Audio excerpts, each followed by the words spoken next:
Welcome to this video in which we will be discussing mitigation recommendations for Rockwell automation vulnerability. In the previous video, I had discussed mapping of these two CVEs to the MITRE ATT&CK framework, and in this video, we will be discussing the mitigation measures which you can take to mitigate this risk within your environment. Of course, the patch is released by the vendor to upgrade the devices and uh, close this vulnerability, but we all know that in an ISIS environment, it is very difficult to go ahead and upgrade the devices and uh, you know close the risk. So that is the reason we will discuss some alternative short-term measures, mitigation measures that we can take to protect against this vulnerability. Before that, we'll just quickly discuss the impact. These are the two CVEs that were disclosed by Rockwell Automation on July 12 for this vulnerability. Both of them lead to denial of service, manipulation of firmware memory, manipulation of control, causing destructive consequences. In the previous video, I had populated this impact tactic with these techniques that will create the impact.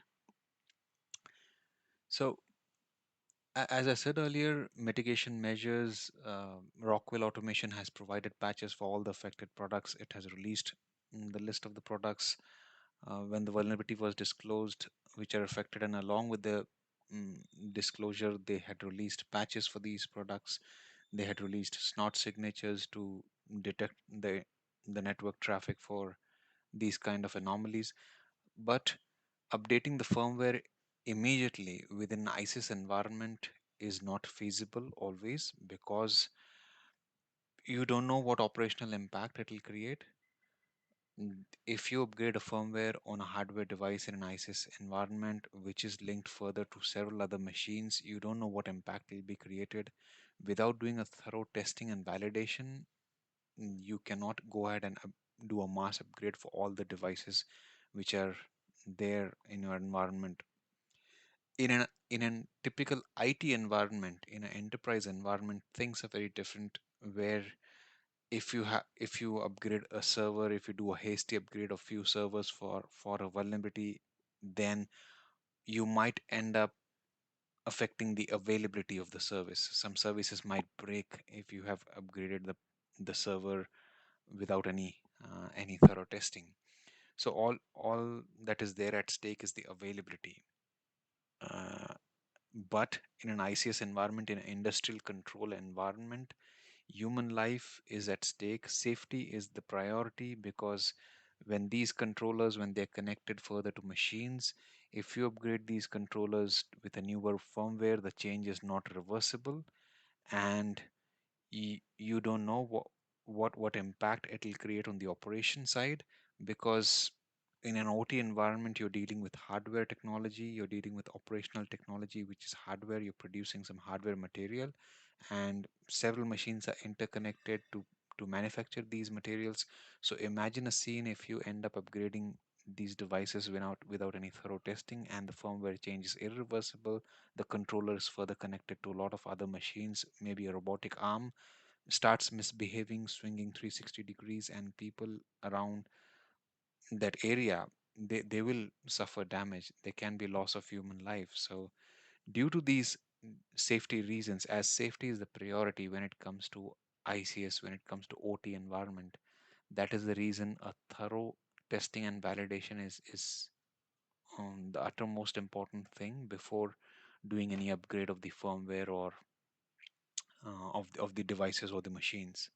So that is the reason we will be discussing these two listed short-term measures which can be applied um, meanwhile you're planning for the firmware upgrade. So the device isolation and hardening, the first short-term mitigation measure that we will be discussing. In this, you can either use asset inventory tool if it is available in your organization to prepare a list of the devices that are impacted, and then create a plan of action for upgrading them. If not, then um, you can use a manual spreadsheet method, where you create a spreadsheet, send it out to all the plant managers, and then ask them to fill out uh, with the devices that they have for this vulnerability, and then do a plan of action to isolate these devices to see what all communications are unnecessary and they can be removed, and the communication be narrowed down to just the functionality that is needed. In that way, you will end up reducing the attack surface and you will have some mitigation measure in place. Additionally, you can also implement some hardening measures that uh, Rockwell Automation has suggested here on their site. If you do a sign up, you will be able to view this article. A free sign up is required to view this article, where you know the additional measures such as disabling the unused SIP objects on the communication modules, such as unused SIP email and socket objects. If these are disabled, then it will reduce the attack surface. It'll harden the device to, and then you will use it just for the required functionality. Similarly, before upgrading the firmware, you can make a copy of the firmware so that later on, if you need to reverse the change, you can do that, and block all traffic from the SIP enabled devices from outside the ICS SCADA network from the manufacturing zone. So anything from the outside of manufacturing zone, if it's trying to communicate to these SIP enabled devices, then if you block the traffic, you reduce the attack surface. Similarly, monitoring the SIP traffic for unexpected content till the time you have upgraded the device would be a good idea. So this is the hardening measure that you can implement. And then the second measure that I will be discussing here is for the firewall and IPS protection, where you can create some firewall rules to block the traffic for these SIP protocols from your IT network to the OT network and from the outside world to the OT network. You can also enable the IPS detection. The IPS snot rules were released by Rockwell Automation with the disclosure. These are the rules for the snot IPS engine.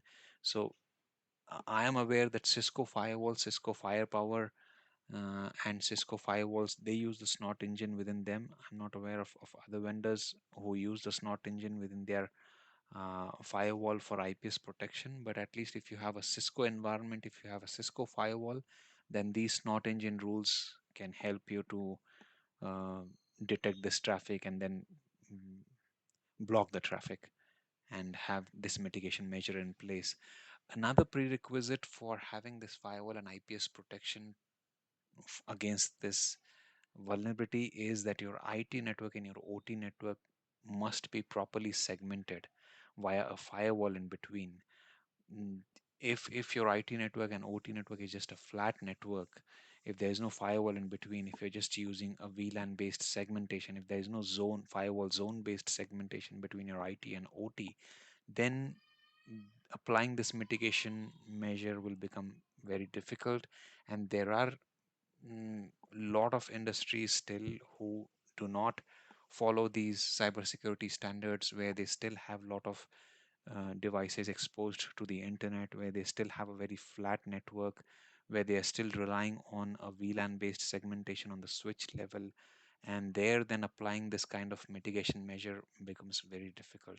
So, this is the prerequisite, like having these two zones, really making sure that your IT stuff, your servers, workstations, whatever belongs to the IT stuff, enterprise stuff, is completely separate from the production stuff, from the manufacturing stuff.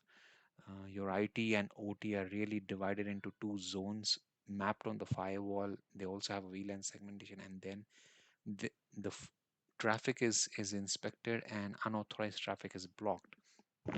So that is the reason having having a firewall will help in this kind of mitigation. Another thing is that if you have the firewall in place, if it is a next generation firewall, it will allow you to build these granular rules for providing user-based access control lists.